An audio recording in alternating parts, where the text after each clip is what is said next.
ನಮಸ್ತೆ ಬಲಿಷ್ಠ ಭವ್ಯ ಭಾರತದ ಮೇಲೆ ಜೀವನ್ ವಾಸು ಯೂಟ್ಯೂಬ್ ಚಾನಲ್ಗೆ ಸ್ವಾಗತ ಸುಸ್ವಾಗತ. ಇವತ್ತಿನ ಒಂದು ವಾಸ್ತು ಟಿಪ್ಸ್ ಏನು ಅಂತ ಅನ್ನೋದಾದರೆ ಹೇಳ್ತಾ ಇರ್ತಾರಲ್ಲ, ಪೂರ್ವ ಆಗ್ನೇಯ. ನೋಡಿ, ವಾಸ್ತು ಪ್ರಕಾರ ಯಾವುದು ಒಳ್ಳೆಯದು ಅಲ್ಲ, ಯಾವುದು ಕೆಳದು ಅಲ್ಲ. ಆದರೆ ನಾವು ಯಾವ ಜಾಗವನ್ನು ಯಾವ ರೀತಿ ಬಳಸ್ಕೊಳ್ತೀವಿ ಅನ್ನೋದು ನಮ್ಮ ಜಾಣ್ಮೆಗೆ ಬಿಟ್ಟಿತ್ತು ಅಲ್ವಾ. ಪ್ರತಿಯೊಂದಕ್ಕೂ ಕೂಡ ತನ್ನದೇ ಆದಂಥ ಒಂದು ಉಪಯೋಗ ಇರುತ್ತೆ. ಅದನ್ನು ಬಳಸ್ಕೊಳ್ಳೋವಂಥ ಒಂದು ಜ್ಞಾನ ನಮ್ಮಲ್ಲಿತ್ತು ಅಂತಂದರೆ ಅದನ್ನು ಯಾವಾಗ ಹೆಂಗೆ ಬೇಕೋ ಎಷ್ಟು ಬೇಕೋ ಅಷ್ಟು ಬೆಳೆಸ್ಕೋಬೋದು ಅಲ್ವಾ. ಹಾಗಾಗಿ ಈ ಪೂರ್ವ ಆಗ್ನೇಯದ ಬಗ್ಗೆ ಸಾಕಷ್ಟು ಜನಕ್ಕೆ ಒಂದೊಂದು ಗೊಂದಲ ಇರುತ್ತೆ. ಆದರೆ ಈ ಪೂರ್ವ ಆಗ್ನೇಯ ಒಳ್ಳೆಯದು ಹೌದು, ಸರಿಯಾಗಿ ಬಳಸ್ಕೊಂಡ್ರೆ, ಕೆಟ್ಟದ್ದು ಹೌದು, ಸರಿಯಾಗಿ ಬಳಸ್ಕೊಳ್ಳಿಲ್ಲ ಅಂತಂತಂದರೆ.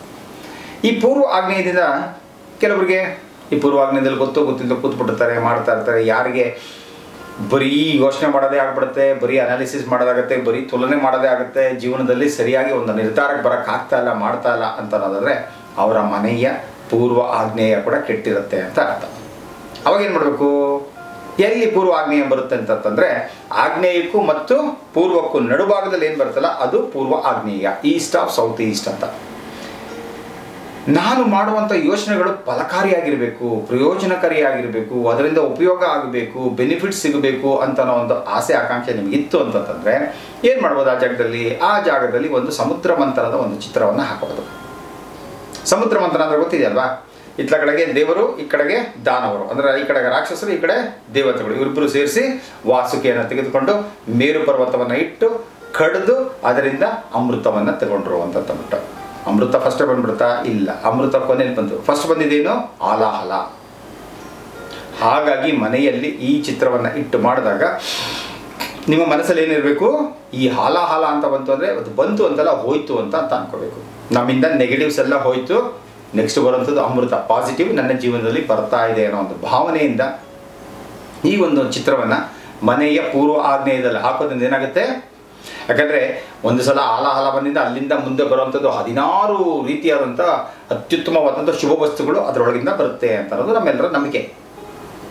ಕಡೆಯಲ್ಲಿ ಬರುವಂಥದ್ದು ಅಮೃತ. ಹಾಗೆ ಜೀವನದಲ್ಲಿ ಎಂತಹ ಒಂದು ಯೋಚನೆ, ಆಲೋಚನೆ, ಯೋಜನೆಗಳು ಏನೇ ಬಂದರೂ ಕೂಡ ನಿಮಗೆ ಅಲ್ಟಿಮೇಟ್ ಏನಾಗಿರಬೇಕು ಗೊತ್ತಾ? ಅದರ ಫಲ ಅಮೃತ ಆಗಿರಬೇಕು. ಈ ರೀತಿ ಅಮೃತವೇ ನನ್ನ ಜೀವನದಲ್ಲಿ ಬರಲಿ ಅನ್ನೋ ಒಂದು ಮನೋಭಾವದಿಂದ ಮನೆಯಲ್ಲಿ ಈ ಒಂದು ಸಮುದ್ರ ಮಂಥನದ ಚಿತ್ರವನ್ನು ಇಟ್ಕೊಂಡು ನೋಡ್ತಾ ಇತ್ತು ಅಂತಂದರೆ ಖಂಡಿತವಲ್ಲೂ ಕೂಡ ಜೀವನದಲ್ಲಿ ಯೋಚನೆ ಹಾಗೆ ಇರಬೇಕು, ಯೋಜನೆ ಹಾಗೆ ಇರಬೇಕು. ಕೊನೆಗೆ ಏನೇ ಮಾಡಿದ್ರು ಕೂಡ ಕೆಲಸ ಅದರಲ್ಲಿ ಸಕ್ಸಸ್ಸನ್ನು ಕಾಣೋದಬೇಕು. ಸಕ್ಸಸ್ಸನ್ನು ಕಾಣುವಂಥದ್ದೇನೆ ಅಮೃತ ಅಂತ ಕರಿತೀವಿ. ಸೊ ಇದನ್ನು ಮಾಡ್ಕೊಳ್ಳಿ, ಬಹಳ ಉಪಯೋಗ ಆಗುತ್ತೆ. ಓಕೆ, ಇದು ಒಂದು ವಾಸ್ತು ಟಿಪ್ಸ್. ಪ್ರಶ್ನೆ ಏನು ಅಂತಂದರೆ ಒಬ್ರು ಕೇಳ್ತಾ ಇದ್ದಾರೆ, ಏನಂತಾರೆ, ಗುರುಗಳೇ ಟಾಯ್ಲೆಟ್ ಕೆಳಗಡೆಗೆ ಅಂದರೆ ಟಾಯ್ಲೆಟ್ ಮೇಲ್ಗಡೆಗೆ ಮೆಟ್ಲಿರ್ಬೋದಾ ಅಥವಾ ಮೆಟ್ಲು ಕೆಳಗಡೆಗೆ ಟಾಯ್ಲೆಟ್ ಇರ್ಬೋದಾ ಅಂತ ಕೇಳ್ತಾ ಇದ್ದಾರೆ.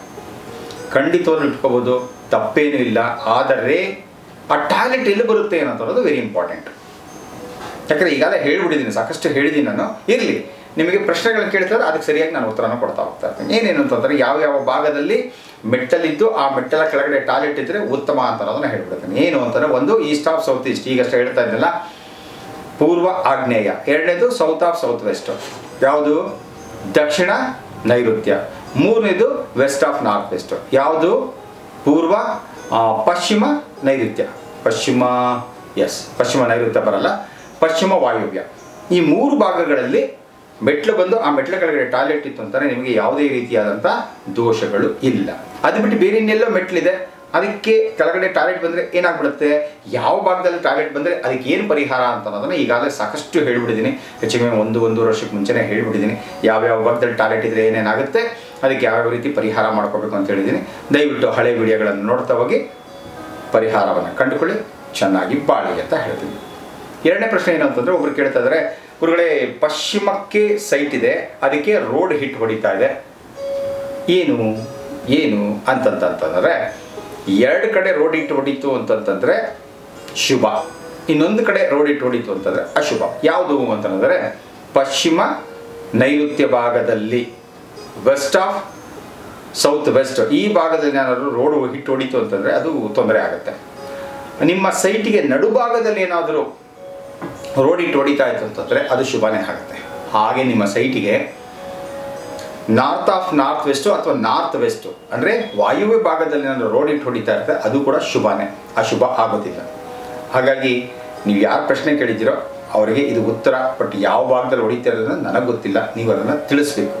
ನಿಮಗೇನು ತೊಂದರೆ ಆಗ್ತಿದೆ ಅಂತ ತಿಳಿಸಿದ್ರೆ ನನಗೆ ಅದನ್ನು ಅಸೆಸ್ ಮಾಡೋಕ್ಕೆ ಬರುತ್ತೆ. ಏನು ಅಂತಂದರೆ, ಗುರುಗಳೇ ನನಗೆ ಇಂಥ ತೊಂದರೆ ಆಗ್ತಿದೆ ಅಂದರೆ ನಿಮ್ಮ ಮನೆಗೆ ರೋಡ್ ಹಿಟ್ಟು ಯಾವ ಕಡೆಯಿಂದ ಹೊಡಿತದೆ, ಯಾವ ಕಡೆಯಿಂದ ನಿಮಗೆ ನೆಗೆಟಿವ್ ಎನರ್ಜಿ ಬರ್ತಾ ಇರುತ್ತೆ, ಅದನ್ನು ಹೇಗೆ ನಲ್ಲಿಫೈ ಮಾಡಬಹುದು ಅಂತರೋದನ್ನು ತಿಳಿಸ್ಕೊಡ್ತೀನಿ. ಓಕೆ, ಭಗವಂತ ಎಲ್ರಿಗೂ ಕೂಡ ಆಯುಷ್, ಆರೋಗ್ಯ, ಉಲ್ಲಾಸ, ಉತ್ಸಾಹವನ್ನು ಯಥೇಚ್ಛವಾಗಿ ಕೊಡಲಿ ಅಂತ ಕೇಳ್ಕೊಳ್ತೀನಿ. ವಿಶೇಷವಾಗಿ ಇನ್ನೊಂದೇನಂತಂದರೆ, ನಾನು ಒಂದು ವಿಡಿಯೋನ ಮಾಡಿಬಿಟ್ಟಿದ್ದೀನಿ. ಯಾಕಂದರೆ ಒಂದು ಟೀಚ್ ಇಂಡಿಯಾ ಅನ್ನೋವಂಥ ಒಂದು ಸಂಸ್ಥೆಯವರು, NGO ದವರು ನನಗೆ ಕೇಳಿದರು, ಈಗ ಎಕ್ಸಾಮ್ ಟೈಮ್ ಬಂದಿರೋದ್ರಿಂದ ಮಕ್ಕಳಿಗೆಲ್ಲರೂ ಕೂಡ ಎಕ್ಸಾಮ್ ಟೆನ್ಷನ್ ಇರುತ್ತೆ ಗುರುಗಳೇ, ಹಾಗಾಗಿ ಏನಾದ್ರು ಒಂದು ಒಳ್ಳೆ ಟಿಪ್ಸನ್ನು ಕೊಡಿ ಅಂತವ್ರು ಹೆಚ್ಚು ಕಮ್ಮಿ 1.25 ಗಂಟೆಗಳ ಕಾಲ ಒಂದು ಕಾರ್ಯಕ್ರಮ ನಡೆಸ್ಕೊಟ್ಟಿದ್ದೀನಿ. ಅದನ್ನು ಈಗಾಗಲೇ ಯಾರು ನಮ್ಮ ರೆಗ್ಯುಲರ್ ವೀಕ್ಷಿಸ್ತಾ ಇರ್ತೀರೋ ಅವರೆಲ್ಲ, ಯಾರೆಲ್ಲ ನಮ್ಮ ಇದಕ್ಕೆ ಸಬ್ಸ್ಕ್ರೈಬ್ ಆಗಿದ್ದೀರೋ, ಪ್ಲಸ್ ಹಾಗೆಯೇ ಯಾರೆಲ್ಲ ನಮ್ಮ ಆಫೀಸ್ ನಂಬರ್ಗೆ ನಿಮ್ಮ ನಂಬರ್ಗಳನ್ನು ತೊಡಗಿಸ್ಕೊಂಡಿದ್ದೀರೋ, ಕೊಟ್ಬಿಟ್ಟಿದ್ದೀರೋ, ಅವ್ರಿಗೆಲ್ಲರಿಗೂ ಕೂಡ ಏನು ಮಾಡಿದೆ, ನಮ್ಮ ಆಫೀಸಲ್ಲಿ ವಾಟ್ಸಪ್ ಗ್ರೂಪ್ ಮಾಡಿರ್ತಾರೆ.